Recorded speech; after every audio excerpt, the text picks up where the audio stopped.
Juvenile friend के part 7 में तुम सबका स्वागत है। लास्ट वाले एपिसोड में हमने देखा था हमारे भोजपुरी इंडस्ट्री के मशहूर एक्टर शिन का डाउनफॉल। हम सबको ये तो पता था कि शिन ने यून सॉन्ग के साथ बहुत ही गंदे वाला स्कैम किया था, बट शिन वहां पर भी नहीं रुका था। शिन ने यून सॉन्ग से कहा था कि आप चिंता मत करिए आंटी, मैं एक ऐप का यूज करके जिस बंदे ने आपके साथ स्कैम किया था उसको ढूंढ निकालूंगा। एंड ऐसी फेक होप दे के शिन यून सॉन्ग से पैसे लेता गया। भाई मैंने तो व्यूक भाई से कहा था कि लॉयड फेमस होना नहीं चाहिए, अब देख लो फिर हर कोई स्कैम कर रहा है। एनीवेज हमारा मेन कैरेक्टर यून सॉन्ग लाइक हर कोई स्कैम कर रहा है तो मैं पीछे क्यों रहूं। यून सॉन्ग ने ग्योंगमिन के साथ मिलकर शिन के साथ स्कैम कर दिया एंड उसके सारे पैसे उसके अकाउंट में से निकाल दिए, वही पैसा जिसके पीछे शिन लिटरली ऑब्सेस हो रखा था। ऑल्सो हमारा सस्ता रणवीर अलाहाबादिया पब्लिक के सामने एक्सपोज भी हो गया था एंड सबको समझ में आ गया कि ये कितना बड़ा स्कैमर, स्कूल बुल्ली, कितना बड़ा निकम्मा एंड कितना बड़ा गुस्सेल है। इसी सब के बीच में तुम लोगों ने ज्यादा नोटिस नहीं किया होगा, बट हमारे सीईओ के भी लोमड़े लग गए थे। एज वी कंपनी वाइब भी एंटरटेनमेंट के स्टॉक्स बहुत ही गंदे तरीके से गिर चुके हैं, उसका पूरा मैनेजमेंट वाला धंधा चौपट हो चुका है। लास्ट वाले एपिसोड की मेन हाईलाइट थी यून सियोंग एंड शिन की फाइट। लास्ट वाले एपिसोड में हमारे लौंडे यून सियोंग ने शिन को एक चर्च में बुलाया था एंड जिससे पहले मैं दोबारा सीरियस होता हूं, मैं तुम लोगों को बताना है कि हो सकता है कि जेम्स ली एंड यून सियोंग ली दोनों रिश्तेदार हों, एज दोनों का सरनेम ली है एंड दोनों के लोगों को चर्च में बुला के उनकी ठुकाई करने में काफी ज्यादा मजा आता है। सो भाई अगर कोई यूट्यूबर वीडियो देख रहा है तो भाई देख लो, थ्योरी वीडियो बना लो फिर। एनीवेज थोड़ा सीरियस हो जाते हैं एज लास्ट वाला एपिसोड सच में बहुत ज्यादा सीरियस था। जैसे शिन चर्च में पहुंचा था उसकी एंड यून सियोंग की फाइट स्टार्ट हो गई थी एंड हमको रिवील करा गया था कि यून सियोंग ने शिन के लिए वो प्रेयर वाला टैटू क्यों बनवाया था। एज अपने सही से पैसे खोने के बाद यून सियोंग की मम्मी ने सही से रिस्पांसिबिलिटी ले ली थी एंड उन्होंने इस सब के लिए अपने आप को जिम्मेदार ठहरा दिया था।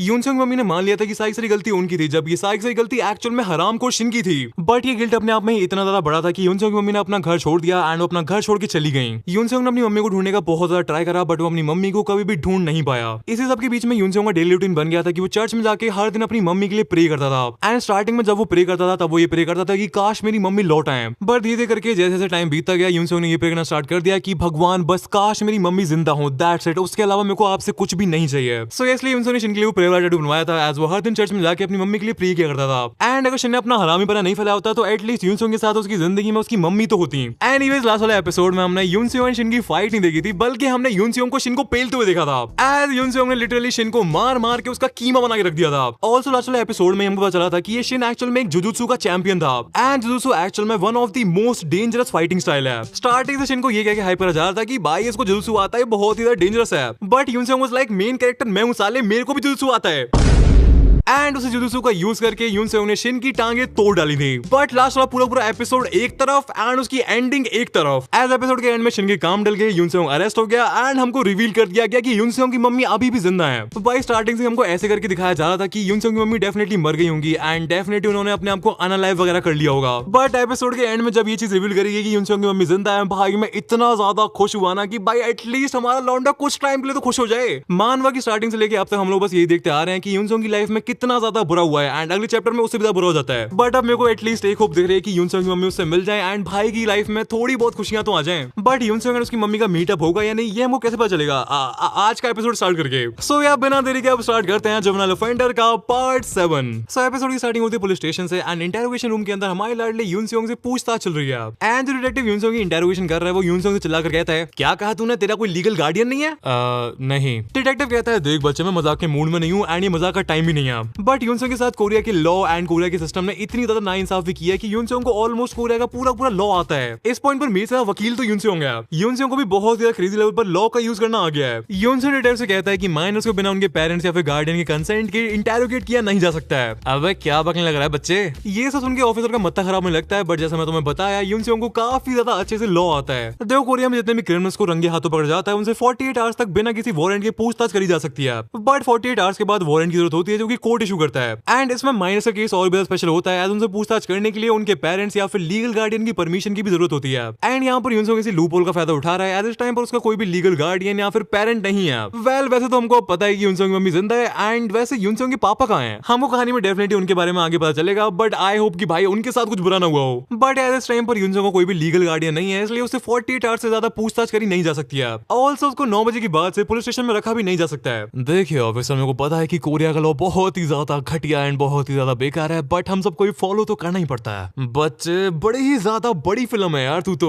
बट जब तेरे को लॉ के बारे में इतना पता है तो तेरे को ये भी पता होगा कि मैं तेरे एटीट्यूड एंड बिहेवियर के बारे में रिपोर्ट बना के जज के सामने पेश कर सकता हूँ। एंड तेरे को मेरी बातों से फर्क पड़े ना पड़े, बट तेरे को जज की बातों से फर्क जरूर पड़ेगा लड़के। बट भाई हमारे लॉन्डे यून से जज से भी इतना कुछ ज्यादा फर्क पड़ता नहीं है, एज इसने लिटरली मानवा की स्टार्टिंग में जज को मिडिल फिंगर दिखा दी थी एंड भाई उसे लिटरली गालियां दे रहा था। ये डिटेक्टिव यून से कहता है मैं तेरे जैसे लॉन्डो को अच्छे से पहचानता हूँ, बट अगर तू ऐसी हरकतें करता रहेगा तो तेरा जेल जाना कंफर्म है। एंड मैं तेरे को बता दूं कि juvenile detention centre and jail बिल्कुल भी सेम नहीं है। जेल किसी नरक से कम नहीं है लड़के, वहां पर बड़े बड़े 30 मार खान भी चूहे बन जाते हैं। भाई ये जेल वाली बात रियल लाइफ में तो एप्लीकेबल होती है, बट इस पूरे लुकिज्म यूनिवर्स में एप्लीकेबल नहीं होती है। एज हमारे श्री गन भैया जेल में गए थे, वहां पर उसने बंदे कूट दिए एंड जब वो बाहर आया तो वो और ज्यादा स्ट्रॉन्ग हो गया था। ऑल्सो जेल से बाहर आने के बाद तो उसने पूरा 4 मेजर क्रू वाला बंड खराबा भी फैला दिया था। फिर जे गया था जेल में, उसने भी जेल में बंदे कूट दिए और ज्यादा ट्रेनिंग कर ली एंड जब वो बाहर आया तो वो भी और ज्यादा स्ट्रॉन्ग हो गया था। एंड इसके बेस्ट एग्जांपल को कैसे भूल सकता हूं मैं, जी हो, जब ये बंदा जेल के बाहर था तब ये बिल्कुल ही फट्टू सा था एंड भाई जब ये जेल के बाहर आया तब ये अलग ही लेवल का मॉन्स्टर एंड बीस्ट बन गया था। सो ये वाला लॉजिक लुकिज्म यूनिवर्स पर तो एप्लीकेबल नहीं होता है। एंड यूज इंस्टा अपना फोन निकाल के उसमें इंस्टा खोल के अपनी रील्स करने लग जाता है एंड तभी सॉरी डिटेक्टिव का जूनियर यहाँ पर आ जाता है जो कि कहता है सर ये बच्चा तो बड़ा ही मादरनीय टाइप का लग रहा है। एंड भाई डिटेक्टिव काफी ज्यादा हाइप्ड अप हो जाता है, वो कहता है कि मेरे को कुछ नहीं पता, तुम इस बच्चे के गार्डियन को कैसे भी करके यहाँ पर लेके आओ। डिटेक्टिव को जूनियर यहाँ से यस सर बोल के भाग के निकल जाता है यून से के पेरेंट्स या फिर लीगल गार्डियन को ढूंढ के लेके आने के लिए। डिटेक्टिव यून से कहता है कि तेरे जैसे लॉन्डो की वजह से लोगों का जीना दुश्वार हो रखा है, तुम लोग लॉ का मिसयूज करते हो, लोगों की जिंदगियों को नरक बना के रख देते हो। यून सेओंग इज लाइक बात तो तेरी सही है, एज लॉ के मिसयूज के बारे में यून सेओंग से ज्यादा किसको क्या पता है। इसके बाद हमको काफी सारे यून सेओंग के फ्लैशबैक्स दिखाए जाते हैं एंड उसमें हमको काफी सारे पैनल्स दिखाए जाते हैं। एंड सबसे पहले पैनल में हम एक लॉन्डो को देख सकते हैं जो कि यून सेओंग को पंच कर रहा है एंड आई एम 100% श्योर कि ये ना ही सांग चुल है, ना ही योंग बम है एंड ना ही शिन है। सो आई थिंक ये वाला बंदा हमको डेफिनेटली आगे देखने को मिलेगा, ये भी यून सेओंग का बुली ही होगा। इसके बाद हमें चिलो को दिखाया जाता है एंड जज ने इस कमीने को नूना के पैरों पर गाड़ी चढ़ाने के लिए सिर्फ और सिर्फ 180 घंटे की कम्युनिटी सर्विस की सजा सुनाई थी। क्यों? क्योंकि ये एक माइनर था। वेल हम लोगों को पता है कि योंग बम के पापा एंड जज के बीच में सेटिंग थी, बट स्टिल योंग बम का माइनर होना भी इसमें एक फैक्टर था। इसके बाद हमको यून सेओंग के पहले शिकार को दिखाया जाता है जो कि अपनी गलती को एक्सेप्ट ही नहीं कर रहा था। तो हमको याद होगा कि यून सेओंग ने मार खाने के बाद सांगचुल ने कहा था कि भाई ये सब क्यों कर रहा है तू, हम लोग उस टाइम पर बच्चे तो थे एंड बच्चे यही सब तो करते हैं। यून सेओंग यही सब सोचने लग रहा है एज वो क्या लॉ का मिसयूज कर रहा है, एक्चुअल लॉ का मिसयूज तो उसके अगेंस्ट में हुआ है। यून सेओंग कहता है ऑफिसर मैंने आपसे कहा ना, मेरे को पता है कि लॉ बहुत ही ज्यादा बेकार है, बहुत ही ज्यादा रद्दी है, बट वो है तो कोरिया का लॉ ही, हम सबको ही इस वाहियात लॉ को फॉलो करना ही पड़ता है। एंड ऑफिसर प्लीज आप मेरे बारे में टेंशन मत लीजिए, मैं जेल में जाता हूँ या नहीं जाता हूँ आपको इससे क्या लेना देना। इसके बाद हमको हॉस्पिटल का सीन दिखाया जाता है जहाँ पर एक डॉक्टर साहब एंड एक नर्स काफी ज्यादा स्पीड में भागने लग रहे हैं एंड वो काफी ज्यादा टेंशन में है। डॉक्टर कहता है हमारे हॉस्पिटल में कोई सेलिब्रिटी आया है, ये पहले तो कभी नहीं हुआ। नर्स कहती है डॉक्टर साहब बहुत ही बड़ा कांड हो गया है, बाहर पूरा का पूरा नाटक फैला के रख दिया है इन लोगों ने, बाहर बहुत सारे रिपोर्टर्स खड़े हैं, हर कोई मशहूर सेलिब्रिटी शिन के बारे में बात करने लग रहा है। डॉक्टर साहब एंड नर्स उस वाले वार्ड में पहुंच जाते हैं जहाँ पर शिन को होना चाहिए, बट शिन वहाँ पर नहीं है। डॉक्टर कहते हैं अबे ये मीनू शिन कहाँ गया। एक दूसरे नर्स बताती है अरे वो सेलिब्रिटी शिन उनकी तो एजेंसी वाले आए थे एंड वो उन्हें अपने साथ ले गए। मीडिया वालों की वजह से बहुत प्राइवेसी कंसर्न हो गए थे, इस वजह से हम लोगों ने भी कुछ नहीं कहा। इसके बाद हमको हमारी लाडली शिन को दिखाया जाता है जिसको किडनैप कर लिया गया है। शिन को बांध बूंद के कहीं तो डाल दिया है एंड शिन बहुत ही ज्यादा जोर जोर से चिल्लाने की कोशिश कर रहा है। इसके बाद हमको डायरेक्टर को दिखाया जाता है जो कि कहता है शिन कमीने तेरे को पता भी तूने क्या किया है। डायरेक्टर शिन के मुंह पर बहुत जोर का चांटा बजा के कहता है तेरे को पता था ना कि बॉस वोंग डोंग यू का नाम अंडरवर्ल्ड में कितना ज्यादा हुआ करता था, तेरे को पता था ना कि हमारी गैंग कितनी ज्यादा खतरनाक हुआ करती थी, तब भी तेरी इतनी हिम्मत कैसे हो गई, तूने ये सब कैसे करके रख दिया।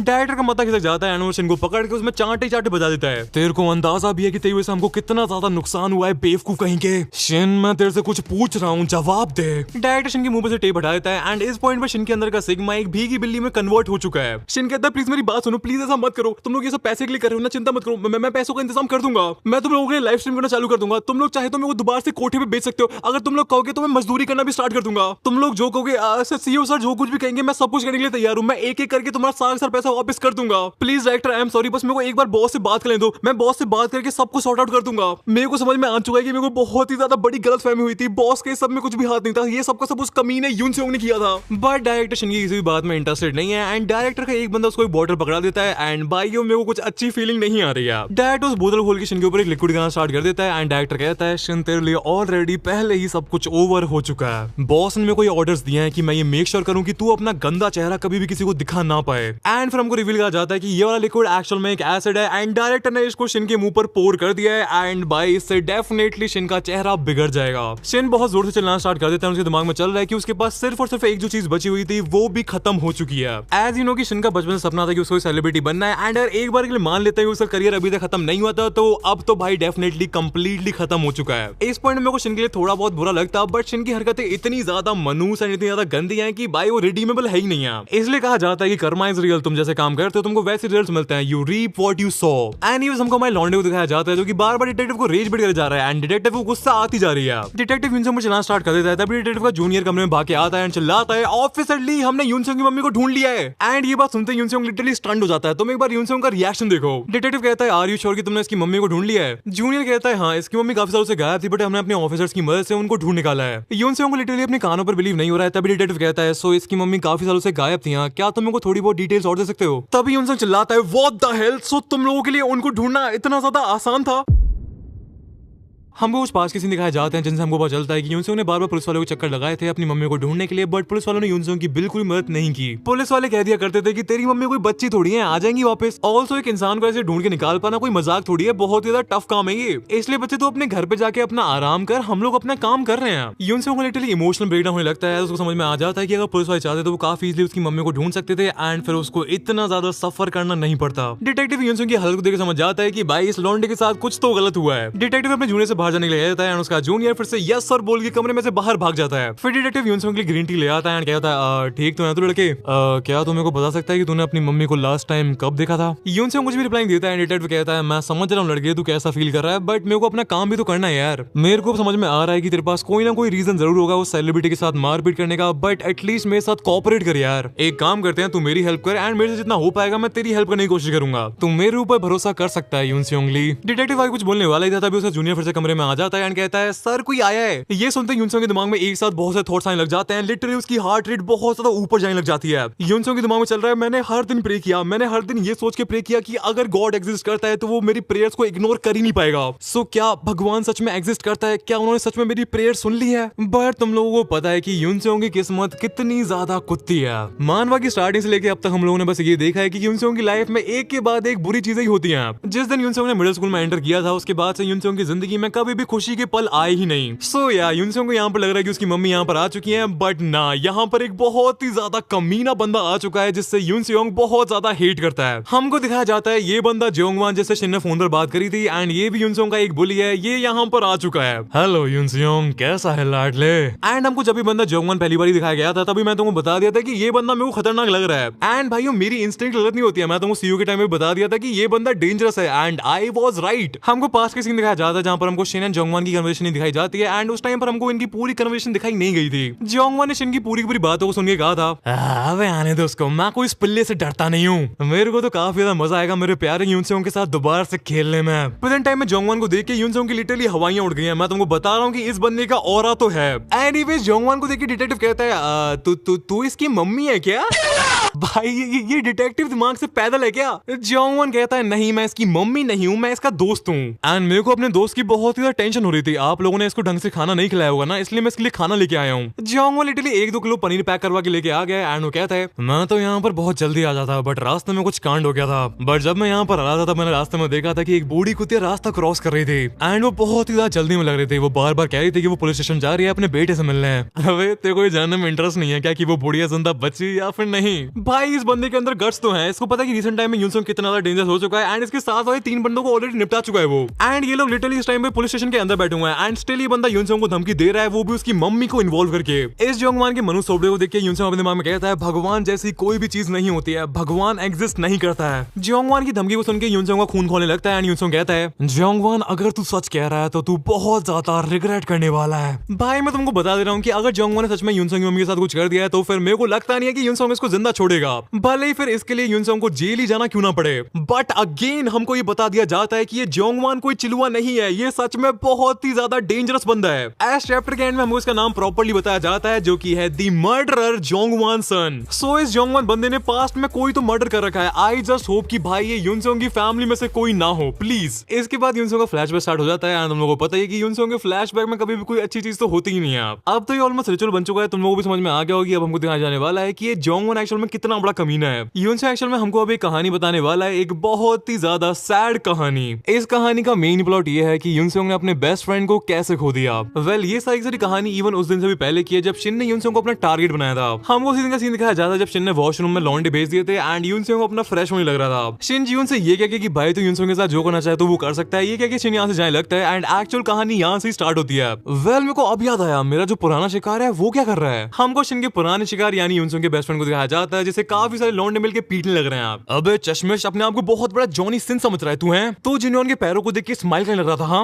वेल यूनसोंग की क्लास में कुछ हरामी लड़कियां भी हैं एंड इस लड़की ने यूनसोंग के दोस्त पर इल्जाम लगा दिया कि यूनसोंग का दोस्त इसको बहुत ही ज्यादा हवस भरी नजरों से देखने लग रहा था। यूनसोंग का दोस्त कहता है मैंने ये नहीं किया, मैंने ये सच में नहीं किया। बट शायद से यूनसोंग के दोस्त को ये पता नहीं है कि ये सिम संस्थान के गूनर्स लड़कियों की अटेंशन के लिए कुछ भी कर सकते हैं। फिर ये लंबे बालों वाला सिम्प यूनसोंग के दोस्त को पीटने लगता है एंड भाई कुछ ज्यादा ही गंदे तरीके से पीटने लगता है। भाई इतना तो मत मार यार, बाल पकड़ के पंचेस मार रहा है। एनीवेज भाई अगर तुमको लगा था कि बुलिंग जस्ट मारपीट के बारे में होती है तो तुम बहुत ही ज्यादा गलत है। एज अब यहाँ पर कुछ बहुत ही ज्यादा क्रेजी चीज होने वाली है। हमको दिखाया जाने वाला है कि हमारा लौंडा यूनसोंग अपने दोस्त से पहली बार कैसे मिला था, कितना ज्यादा स्वीट एंड होलसम मोमेंट होगा ना ये वाला। वेल फर्स्ट ऑफ ऑल हमको यूनसोंग के दोस्त का नाम पता चल जाता है जो कि है आन्योंग जो एंड सांगचोल ने इसको एंड यूनसोंग को लाइन से बिठा रखा है एंड उनके ऊपर दूध गिराने लग रहा है। अबे लूजर्स तुम लोग एक काम क्यों नहीं करते हो, तुम दोनों एक जैसे ही हो, तुम दोनों किस क्यों नहीं करते हो। यूनसोंग एंड आन्योंग एक दूसरे की तरफ देखने लग जाते हैं एंड सांगचोल चिल्लाता है अबे जल्दी करो यार हम लोगों पे टाइम नहीं है। सो यार यूनसोंग जब पहली बार अपने होमी से मिला था तब उसे अपने होमी को फ्रेंच किस करनी पड़ी थी। वेल इतनी भी कोई बड़ी बात नहीं है, ये चीज तो हमारे गोट नाउटो एंड सास के बहुत पहले कर चुके हैं आप।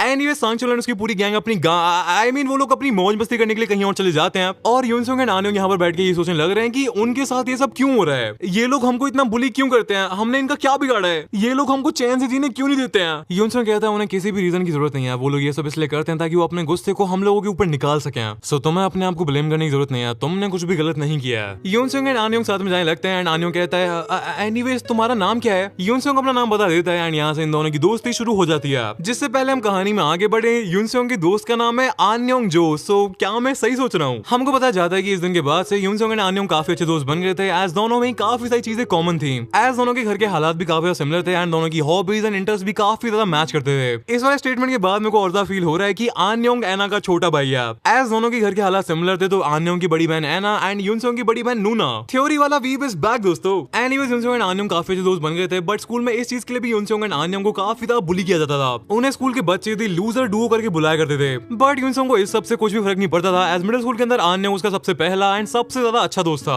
बट एक दिन अचानक से सब कुछ चेंज हो गया एंड पूरा का पूरा बंड खराबा भी होना उसी दिन से स्टार्ट हो गया था। एज स्कूल में एक नए ट्रांसफर स्टूडेंट की एंट्री हो गई थी।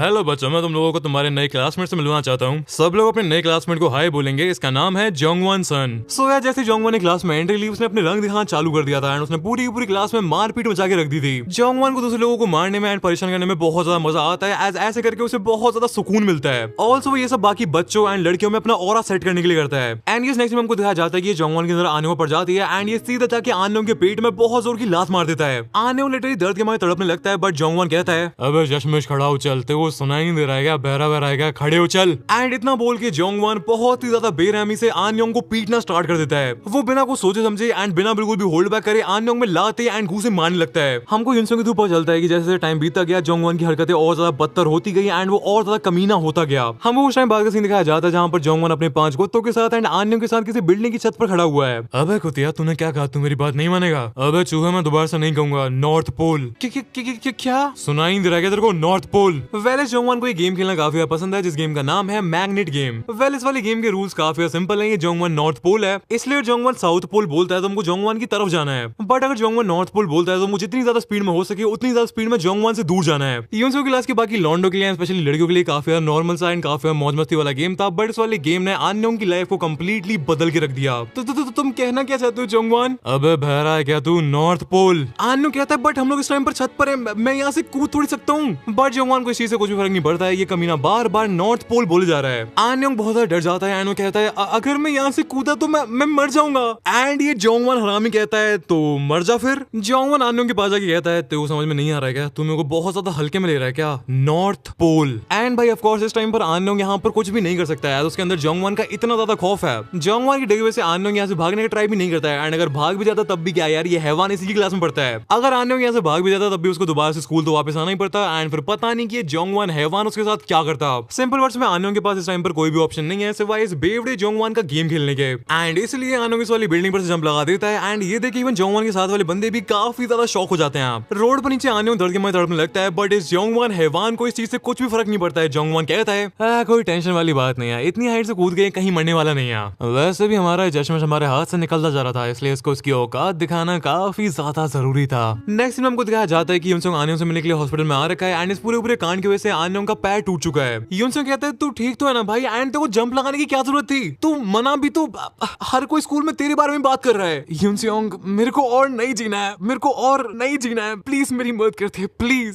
सो या भाइयों आनयोंग लिटरली फेड अप हो चुका है, उसको इस हद तक इन लोगों ने बुली कर दिया है कि वो अब लिटरली जीना ही नहीं चाहता है। आई जस्ट होप यार कि ये सब किसी को भी रियल लाइफ में झेलना ना पड़े। अगर कोई बंदा रियल लाइफ में ये सब बचपन में झेल लेगा तो पता नहीं उसकी लाइफ कैसी ही जाएगी। एनीवेज हमको 2 हफ्ते बाद का यूनसुंग की क्लास का सीन दिखाया जाता है, एंड काफी टाइम बाद आनयोंग क्लास में वापस आया है, बट वो अभी भी कंप्लीटली हील नहीं हुआ है। उसका पैर अभी भी फ्रैक्चर्ड है, एंड वो इस टाइम पर एक बैसाखी का यूज कर रहा है। आनयोंग को देखते क्लास के लौंडे उसको परेशान करना स्टार्ट कर देते हैं, उसको बुली करना स्टार्ट कर देते हैं। मैं तुमको बता रहा हूँ कि यूनसुंग की क्लास के सारे लौंडे एंड सारी लड़कियां भी हरामी थी यार, कोई कम नहीं है। ये चीज हमने योंगबम वाले केस में भी देखी थी। ऐसा तुमको याद होगा कि वो जो यूनसुंग कंट्रोल नाम का ग्रुप चैट योंगबम ने बनाया था, उसमें यूनसुंग की क्लास के सारे बच्चे थे। सो या बेसिकली यूनसुंग की क्लास के सारे बच्चे ही हरामी हैं। एनीवेज इन लौंडों को ज्यादा चुल मचती है, एंड जोंगवान को जाके बता देते हैं कि आनयोंग क्लास में वापस आ चुका है। अरे चूहे तू वापस आ गया, काफी टाइम हो गया ना।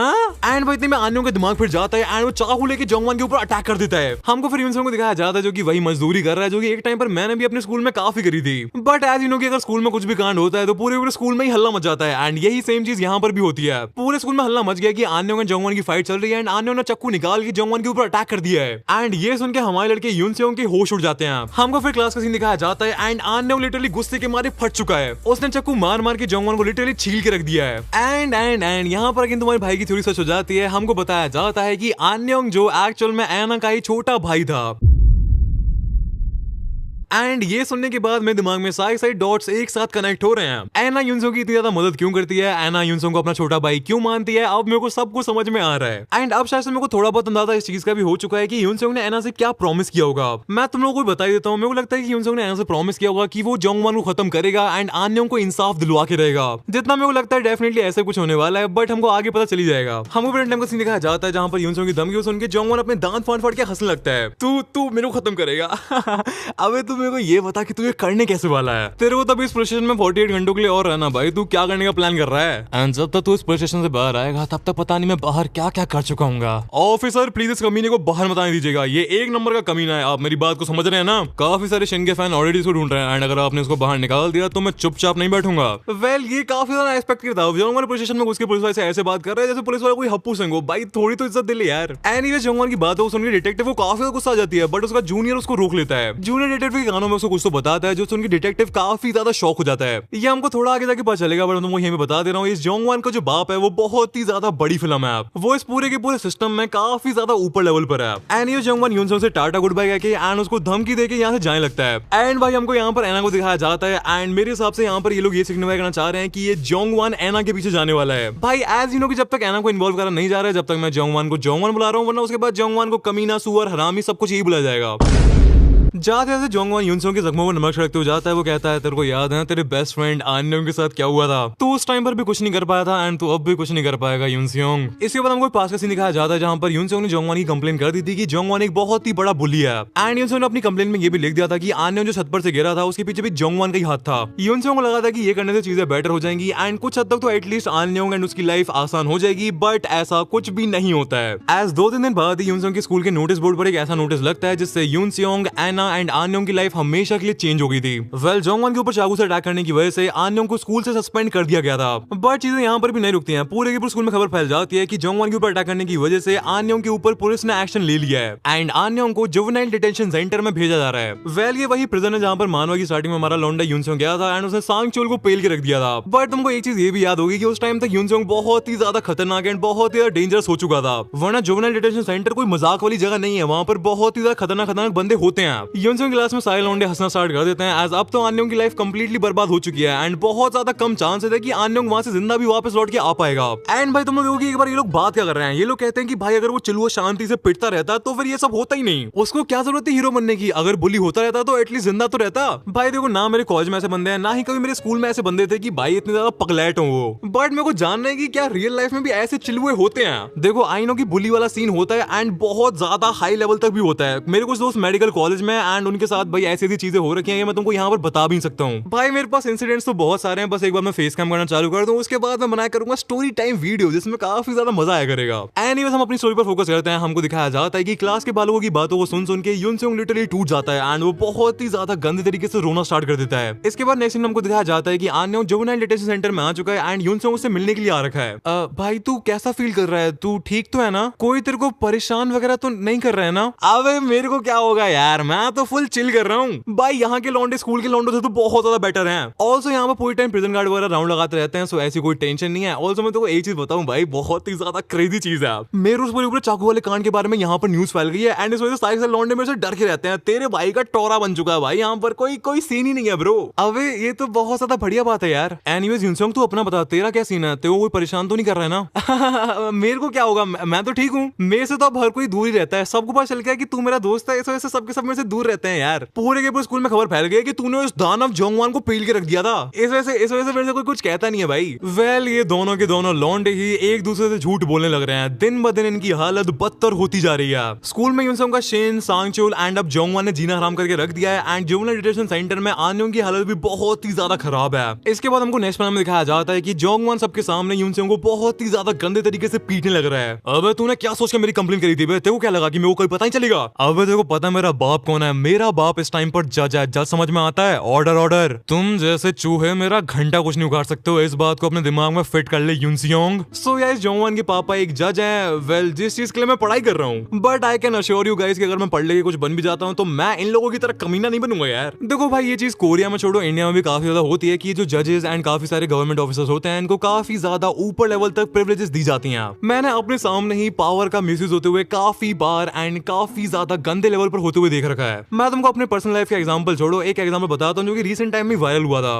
वेल एक मोटो व्लॉगर ने कुछ टाइम के लिए अपनी बाइक किसी पुलिस ऑफिसर के घर के सामने पार्क कर दी थी एंड फिर उस पुलिस वाले ने उस मोटो व्लॉगर को बहुत ही ज्यादा गंदे लेवल पर पीटा एंड उसे बहुत ही ज्यादा गंदी गंदी गालियां दी। अब देखो किसी भी अच्छी सोसाइटी में जहां पर सिस्टम ढंग से वर्क करता है उस वाले पुलिस ऑफिसर के अगेंस्ट में एक्शन होना चाहिए था, बट एक्चुअल में होता क्या है, उस मोटो व्लॉगर के अगेंस्ट में एफआईआर रजिस्टर हो गई एंड पुलिस उसको पकड़ के ले गई एंड ऑफ कोर्स जेल में भी उसके साथ मारपीट वगैरह करी होगी उन लोगों ने। सो या पावर एंड अपने स्टेटस का मिसयूज ऑलमोस्ट सारी कंट्रीज में होता है, इवन अमेरिका में भी होता है। बस डिफरेंस बस इतना है कि जब चीजें बाहर आती हैं तब कौन सी कंट्री में कितना एक्शन लिया जाता है। इसके मैं तुम्हें अगेन 50 एग्जांपल बता सकता हूं, बट हम लोग यहाँ पर इन चीजों के बारे में बात करने के लिए नहीं बैठे हैं। मैं टॉपिक से ज्यादा डाइवर्ज नहीं हो सकता हूँ, इसीलिए कहानी पर वापस आते हैं। हमको आन्योंग को दिखाया जाता है एंड जुवेनाइल डिटेंशन सेंटर के अंदर उसके सेल में उसे बहुत ही ज्यादा गंदे तरीके से पीटने लग रहे हैं। तीनों चारों लौंडे मिलकर आन्योंग को बहुत गंदा पीटते हैं एंड यहाँ पर हमको पता चलता है कि ये लोग जोंगवान को जानते हैं। तूने जोंगवान में चाकू मारा था ना, तेरे में दम है तो मैं भी चाकू मार के दिखाना चल। तू देख तेरा चश्मेश में तेरा क्या हाल करता हूँ मैं, तेरा कीमा भरता सबका सब बना के रख दूंगा।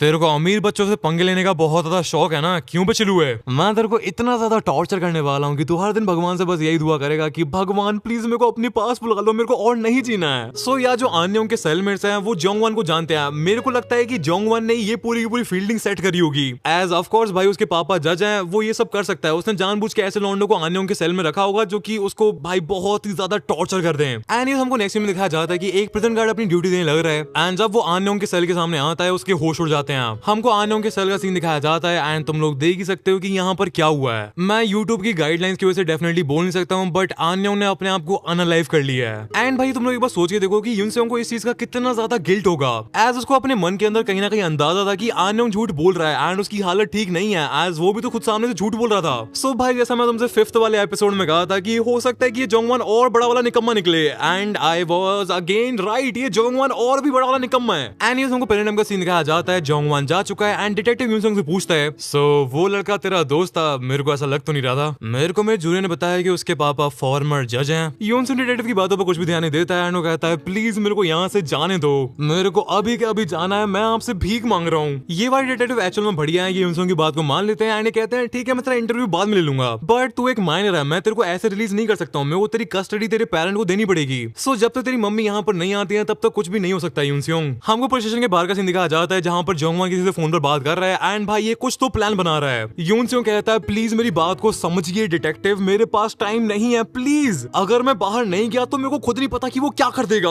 यूनसियोंग मैं तेरी बात को समझ रहा हूँ बट तेरे को गार्डियन की जरूरत है, ये एक लॉ है। एंड तू एक काम कर, तू मेरे को बताना चाहता नहीं है, चल ठीक है तू मेरे को मत बता, बट मेरे को समझ में आ रहा है कि तेरे साथ कुछ तो बहुत गलत हुआ है, तेरे साथ बुलिंग वगैरह हुई है ना, तू ये सब कुछ अपने बुली से बदला लेने के लिए कर रहा है ना। डिटेक्टिव यूनसियोंग को एक पेन एंड एक स्टेटमेंट वाला कागज पकड़ा देते हैं एंड उससे कहते हैं कि तेरे साथ आज तक जो कुछ भी हुआ है तू इसमें लिख दे, मेरे से जो कुछ भी हो पाएगा मैं तेरी जितनी मदद कर पाऊंगा मैं तेरी मदद करूंगा फिर। बट तुम लोगों को पता ही है कि यूनसियोंग का लॉ के ऊपर उतना ही भरोसा है जितना कि तुमको अपनी मेल बेस्ट फ्रेंड वाली गर्लफ्रेंड के ऊपर करना चाहिए।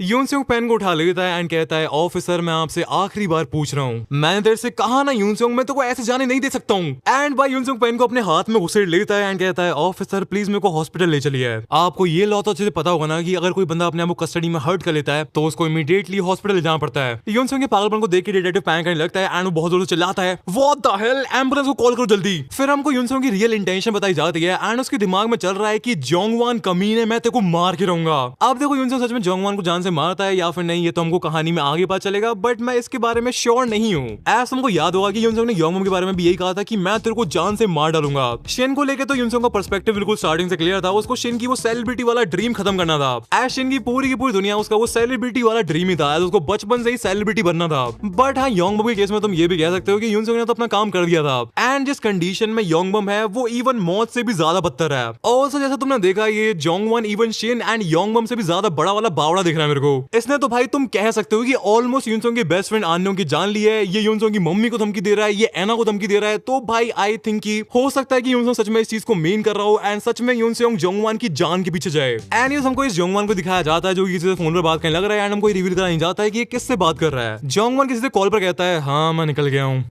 बात सच है, मेरी प्यारी कुतिया यूनसियोंग सच में काफी बड़ी हो गई है एंड भाई वो मेरे को काटने के लिए काफी ज्यादा पागल भी हो रही है। क्या यूनसियोंग की मम्मी? अबे मैं तो झूठ बोल रहा था यार, मेरे को उनके बारे में कुछ नहीं पता। अबे तेरे को लगता है कि मेरे पास इतना टाइम है कि मैं उस कुत्ते की मम्मी को जाके ढूंढूंगा? मेरे को क्या पता कि कहां पर है वो। एंड वैसे भी उसकी मम्मी एक नंबर की जाहिल है, कुछ नहीं कर पाएगी वो। ये जोंगवान यूनसियोंग की मम्मी के बारे में बात कर रहा है एंड यूनसियोंग की मम्मी लिटरली इसके साइड में से निकलती है। वो काफी ज्यादा टेंशन लग रही है, उनको देख के पता चल रहा है कि वो भागते हुए यहाँ पर आई है। मैम मैं आपकी कुछ मदद कर सकता हूँ? वो ऐसा कुछ नहीं कर सकता, वो ऐसा कभी कुछ नहीं करेगा। पुलिस वाला कहता है मैम आप किस बारे में बात कर रही हैं? यूनसियोंग कभी भी ऐसा नहीं कर सकता है, वो ऐसा लड़का नहीं है, वो कभी भी ऐसा नहीं करेगा। यूनसियोंग ली आप उसकी गार्डियन है क्या? अगर आप उसकी गार्डियन है तो मैं आपको पूरी रिपोर्ट दिखा सकता हूँ, आप खुद सब कुछ चेक कर सकती हैं।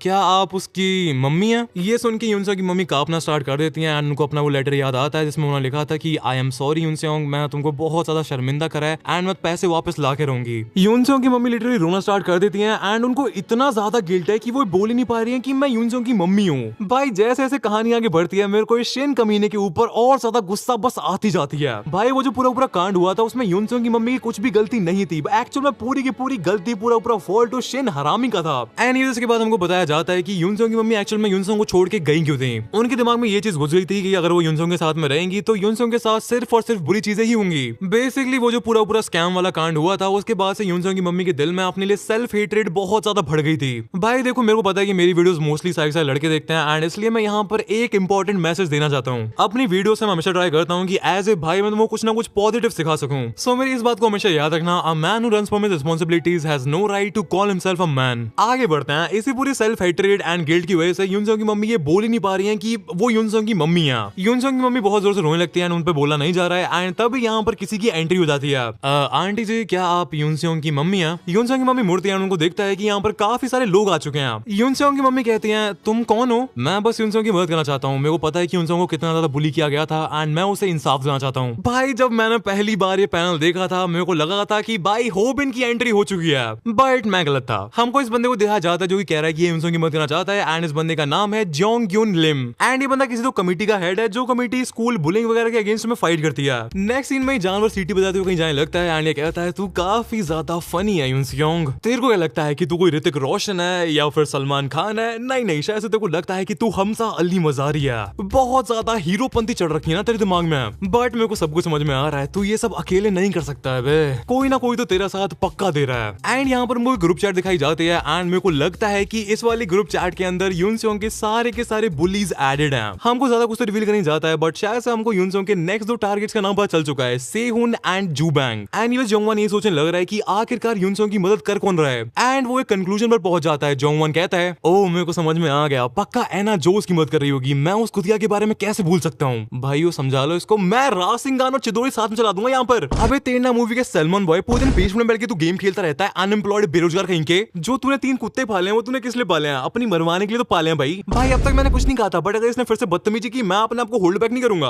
एनीवे चिमकादड़ की शक्ल का चिलुआ अपने छोटे दिमाग में सोचने लग जाता है कि एना कहां पर हो सकती है। एंड तभी इसके 2 मेगापिक्सल के दिमाग में आता है कि शिन को तो पक्का पता होगा कि एना कहां पर है। एंड फिर हमको शिन को दिखाया जाता है जो कि बैटमैन कॉमिक्स का 2 फेस बन चुका है। Let's go. एनीवे शिन का फोन बजने लग रहा है एंड हमको पता ही है कि वो सल्लू बॉय का फोन है। एंड हमको शिन को पास से दिखाया जाता है। मैं कुछ कहूंगा नहीं वरना लोग मेरे को जज करने के लिए आ जाएंगे। तुम्हारे भाई का ऑरा इतना ज्यादा है ना कि भाई इतनी सारी कंट्रोवर्सी हुई, इतना सब कुछ हुआ, बट कभी भी कोई भी हेटर्स पैदा नहीं हुए। बट मैंने खुद ही अपने हेटर्स पैदा कर दिए नारुतो वाली वीडियो इतने टाइम से ना डाल के। बट भाई अगर कोई भी नारुतो वाली सीरीज को फॉलो करता है एंड ये वाली वीडियो भी देख रहा है, मैं उसको बता दूं कि मैंने कहानी लिख दी है एंड मैं रिकॉर्ड कर रहा हूँ। धीरे धीरे करके वीडियो आ जाएगी भाई, टेंशन ना लो। ऑल्सो एक सीन ये है कि एक बार डीमन स्लेयर वाला आर्क खत्म हो गया, उसके बाद वीडियो फटाफट आएंगी। एज मैंने इस वाले आर्क के बाद की स्टोरी काफी पहले सोच ली थी एंड मैंने काफी आगे तक वो स्टोरी ऑलरेडी लिख ली है। सो थोड़ा सब्र कर लो बस, धन्यवाद। एनीवे इस कहानी पर वापस आते हैं। शिन जस्ट बावड़ा हो चुका है एंड वो ऊट पटांग गालियां दिए जा रहा है। वो अपने फोन में जोंगवान का कॉल देखता है एंड वो जोंगवान को भी गाली देने लगता है। बट इस सब से हट के शिन के दिमाग में चलने लग रहा है कि भले जो कुछ भी हो जाए मैं यूनसियोंग ली से अपना बदला लेके रहूंगा। ओए होए लाडले, कैसा है मेरे भाई? कैसी फीलिंग आ रही है भाई इतना ज्यादा फेमस होके? मैंने तो तेरे से पहले कहा था अपने घुटने पर आके माफी मान ले, बट तूने अपने भाई की बात मानी नहीं। अब भाई जेल फिर। शिन इस सबका कुछ जवाब नहीं देता है एंड शिन बस एक ही बात कहता है, मेरे को मेरा बदला चाहिए, मेरे को उस यूनसियोंग को खत्म करना है। भले ही ये करने के लिए मैं मर क्यों ना जाऊं, बट मेरे को मेरा बदला चाहिए। मैं उस यूनसियोंग को कंप्लीटली बर्बाद करके रख दूंगा। अरे मैंने अभी नोटिस किया ये जोंगवान थोड़ा बहुत ऑनेस्ट की तरह दिखता, वो जो पोकेमोन था ब्रॉक के पास। एनीवे जोंगवान कहता है मेरे को पता है लाडले एंड इसलिए मैं तेरे को कॉल लगाया है। तू चिंता मत कर भाई, मैं तेरी पूरी मदद करने वाला हूँ यूनसियोंग से बदला लेने में। तू बस मेरे को इतना बता कि उसकी सो कॉल्ड बहन वो कुतिया एना जो कहां है। भैंड के मैं भाई बस अपने आप को कंट्रोल, बस मैं भाई यूट्यूब की वजह से कंट्रोल कर लेता हूँ मैं। एक तो यूट्यूब भी इतना हरामी है ना, मैंने अगर कुछ भी बदतमीजी कर दी वो मेरा चैनल उड़ा देगा। भाई गन की शर्टलेस वाली फोटो थंबनेल पर यूज करने के लिए मेरे को कम्युनिटी गाइडलाइन वाला मैसेज आ गया था। भाई यूट्यूब के स्टूडियो में कौन बैठा है जो कि गन को देख के हिला रहा है? ये भाई गन को देख के गीला कौन हो रहा है भाई? और भाई सुना दे वाली फोटो पर तो मेरे को प्रॉपर कम्युनिटी गाइडलाइन स्ट्राइक आई गई थी, वो भी वीडियो के डलने के 1.5 साल बाद। क्या कहूं मैं इस बारे में। ऊपर से मैं देखता हूं कि हमारे जैसे क्रिएटर्स जो कि अपनी जीजा लगा देते हैं तब भी उनको रद्दी भर के व्यूज नहीं आ रहे हैं। एंड दूसरी तरफ बंदे बाहर के यूट्यूबर्स की वीडियो उठाते हैं जो कि इंग्लिश में डर लगी होती हैं, उनके सबटाइटल्स डाउनलोड करते हैं, उनको एआई को फेंक देते हैं, एआई वहां पे स्क्रिप्ट फेंक के देता है, उस स्क्रिप्ट को एआई वॉइस जनरेटर में डालते हैं and AI voice over use करके एंड उसी बाहर की क्रिएटर की वीडियो को यूज करके वीडियो बना देते हैं एंड वीडियो मस्त रेडी। एंड ऐसे वीडियोस को देख के तो यूट्यूब को ऑर्गेज़म ही आ जाता है भाई, व्यूज ही व्यूज, लाख से नीचे तो बातचीत ही नहीं है। यहाँ पर मैं एक सीजन करता हूँ जैसे मैं खुद लिखता हूँ एंड अगर कुछ टाइम के लिए मेरे को स्टोरीज के लिए आइडिया नहीं आया एंड वीडियो डिलीट हो गई तो मेरे को जान से मारने की धमकियां ही आ गई। भाई मैं तुम लोगों की फ्रस्ट्रेशन समझता हूँ, बट तुम लोगों को भी एक राइटर एंड एक भेंडी एआई के बीच में डिफरेंस समझने की जरूरत है भाई। देखो सारा मैटर साइड में, बट मैं तुम लोगों को अभी बता दे रहा हूँ कि AI is the most dangerous thing जो कि एनिमे इंडस्ट्री ने आज तक फेस किया। एंड अगर एआई इसी स्पीड से आगे बढ़ता रहता है एंड कंपनी अपना पागलपन रोकती नहीं है तो ये पूरा पूरा कैपिटलिज्म मिलके आर्ट को खा जाएगा। मैंने अपने 1 साल की यूट्यूब इनकम को जोड़ के एक टैब खरीदा था एनिमेशन सीखने के लिए एंड एज ए बिगिनर तुम इस चीज को कॉम्प्रिहेंड भी नहीं कर सकते हो कि कितना ज्यादा डिमोटिवेटिंग होता है कि जो एनिमेशन तुम रेगुलरली सीख के आज से ऑलमोस्ट 6 या 7 साल बाद बना पाते, वो एनिमेशन कोई बंदा रैंडमली अपना लैपटॉप खोल के 2 सेंटेंस टाइप करके आराम से बना सकता है। देखो अब यहाँ पर काफी सारे काउंटर आर्गुमेंट दिए जा सकते हैं एंड काफी ज्यादा डिबेट की जा सकती है, बट यहाँ पर एक फैक्ट ये है कि अगर एआई ऐसे ही चलता रहा तो it will be the end of human creativity. भाइयों मैंने अपना गुस्सा शांत करने के चक्कर में कुछ ज्यादा लंबा लेक्चर खींच दिया, बट इसमें मेरी गलती नहीं है, इसमें सारी गलती इस कमीने जोंगवान की है। एनीवेज हम कहानी पर वापस आते हैं। शिन जोंगवान से पूछता है कि तेको एना का पता क्यों जानना है। जोंगवान कहता है यूनसेंग अपने आप को कुछ ज्यादा ही ओवर स्मार्ट समझ रहा है, उसको लग रहा है कि वो मीडिया में कोई मसीहा एंड स्टार बनने वाला है, बट तेरी मदद से हम इस सब को खत्म करके रख देंगे। टाइम आ चुका है उस लूजर को रियलिटी चेक देने का।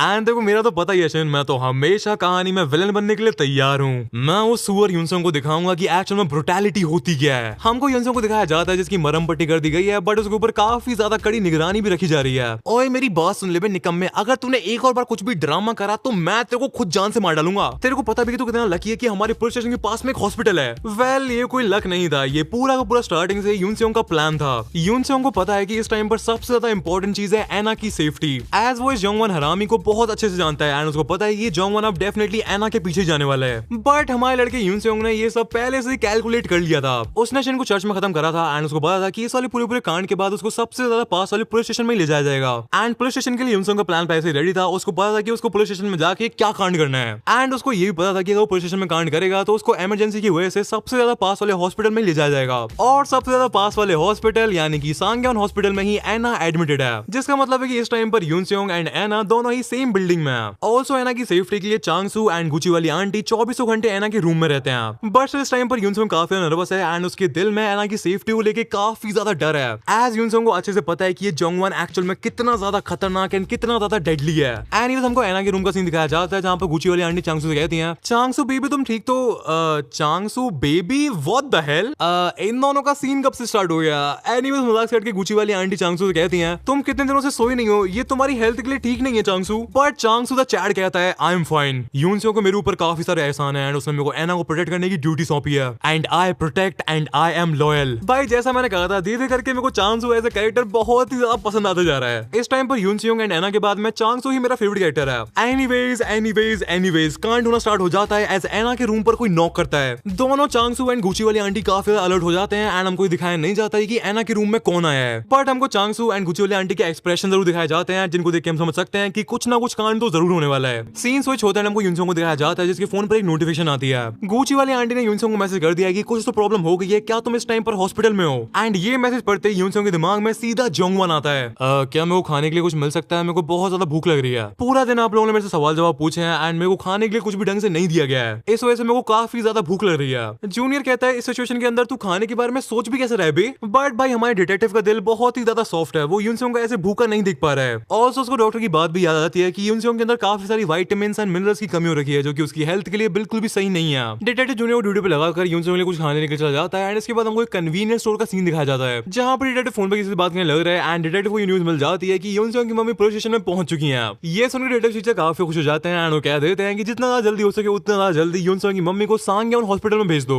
ये पूरी न्यूज सुनकर डिटेक्टिव टीचर काफी रिलीफ फील करते हैं एज वो फाइनली युनसोंग की कस्टडी को उसकी मम्मी को दे देंगे एंड वो फाइनली खुद अपने घर जा पाएंगे। एंड हमको रिवील करा जाता है कि आज उनका घर जाना काफी ज्यादा इंपॉर्टेंट है एज आज उनकी बेटी का बर्थडे है। एंड ये डिटेक्टिव खाना लेके दोबारा से युनसोंग के वार्ड में आते हैं बट उन्हें दिखता है कि उनका जूनियर बेहोश हो रखा है एंड युनसोंग यहाँ से गायब है। जूनियर को होश में लाने की डिटेक्टिव उसमें चाटे बनाना स्टार्ट कर देते हैं एंड अपनी थूत पर 30 चाटे खाने के बाद फाइनली जूनियर को होश आ जाता है। होश में आते जूनियर कहता है मैंने सिर्फ 1 सेकंड के लिए उससे नजर हटाई थी एंड उतने में उसने मेरे को बेहोश करके रख दिया। सीन शिफ्ट होता है, हमको युनसोंग को दिखाया जाता है जो कि फुल स्पीड में भागते हुए एना के रूम की तरफ जा रहा है। युनसोंग हद से ज्यादा डेस्परेट है एंड उसके अंदर जितनी ज्यादा जान थी वो पूरी की पूरी जान को लगा के यहाँ पर भागते हुए आया है। युनसोंग कमरे के अंदर एंड करता है बट उसको दिखता है कि यहाँ पर कोई भी जोंगवन नहीं है बल्कि यहाँ पर 3-4 डॉक्टर्स खड़े हुए हैं। कोई भी अपडेट नहीं है, एना की कंडीशन अभी भी वैसी की वैसी है। कोई भी अपडेट होगा तो हम आपको बताते रहेंगे एंड हम रेगुलर चेकअप्स करते रहेंगे। गुची वाली आंटी कहती है शांत हो जाओ युनसोंग, एक दूसरी बहुत बड़ी प्रॉब्लम हो चुकी है। आंटी युनसोंग को अपना फोन दिखाती है जिसमें न्यूज चैनल खुल रखा है एंड उसमें न्यूज चैनल लग रही है कि फेमस एक्टर मीनू शिन ने उस पूरे के पूरे कांड के बाद अपने आप को अनअलाइव कर लिया है। ऑल्सो मरने से पहले उसने एक लेटर भी लिखा था जिसमें उसने बताया है कि उसको एक साजिश के तहत फंसाया गया था। मेरे को शिन पर पूरा भरोसा है कि उसने इस वाले लेटर में पक्का युनसोंग को बहुत ही ज्यादा गंदे तरीके से लपेटा होगा।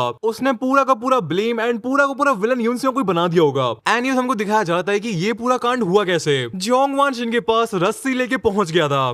तू कहना क्या चाहता है, मैं अपनी लाइफ खुद एंड कर दूं? हाँ वैसे भी तेरी क्या ही लाइफ बची है यार, इस शक्ल के साथ तू क्या ही जिएगा। ना तू सेलिब्रिटी बन पाएगा ना ही लड़कियां तेरे को भाव देंगी, हर कोई तेरा मजाक ही उड़ाएगा यार। वैसे भी दूसरी तरफ मीडिया एंड पब्लिक की नजरों में वो युनसोंग धीरे धीरे करके काफी ज्यादा बड़ा हीरो बन जाएगा। ये सब सोचे देखो गुस्सा नहीं आ रहा है क्या शिन? ज्यादा अपना दिमाग मत चला एंड ज्यादा सोच मत, अपने दिमाग में बस अपने बदले के बारे में सोच, समझा? जोंगवन शिन की तरफ रस्सीवाई करता है एंड कहता है क्या तू युनसोंग को जीतने देगा? क्या तू इतना बड़ा लूजर बन चुका है? क्या तेरे इतने बुरे दिन आ गए शिन की तू युनसोंग से हार मान रहा है? अरे शिन दिखा दे उसको कि असली मर्द कौन है, मरने के बाद भी कौन जीतेगा? तू जीतेगा। तू अपने एक मूव से उस लूजर युनसोंग को चेकमेट कर सकता है, सबकी नजरों में युनसोंग कमीना बन जाएगा। सो या जोंगवन ने शिन को मोटिवेट कर करके एंड उसको मैनिपुलेट कर करके उसको मरवा दिया। मैं नहीं चाहता था कि शिन मर जाए, मैं चाहता था कि वो ऐसे ऐसे ही जिंदा रहे एंड वो ऐसे ही सफर करे। बट कोई ना, चलो युनसोंग का एक गोली तो एक्चुअल में डेड हो चुका है एंड दुनिया को एक बहुत ही ज्यादा बड़े वाले महाकमीने से मुक्ति मिल चुकी है। बट ये शिन इतना ज्यादा हरामी था कि ये मरते मरते भी युनसोंग की फील्डिंग सेट कर गया। इस पूरी न्यूज के बारे में सुन के युनसोंग के होश उड़ जाते हैं। उसके दिमाग में ये चल रहा है कि जोंगवान को हरा पाना बहुत ही ज्यादा मुश्किल होने वाला है, एज जोंगवान लिटरली एक डीमन है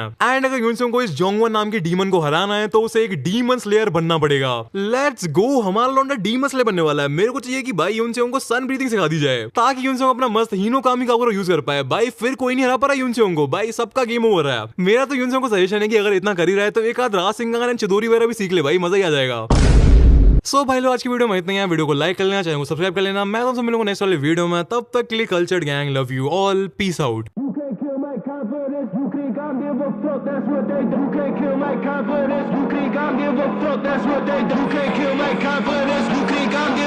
That's what they tell me, all the fucks I ever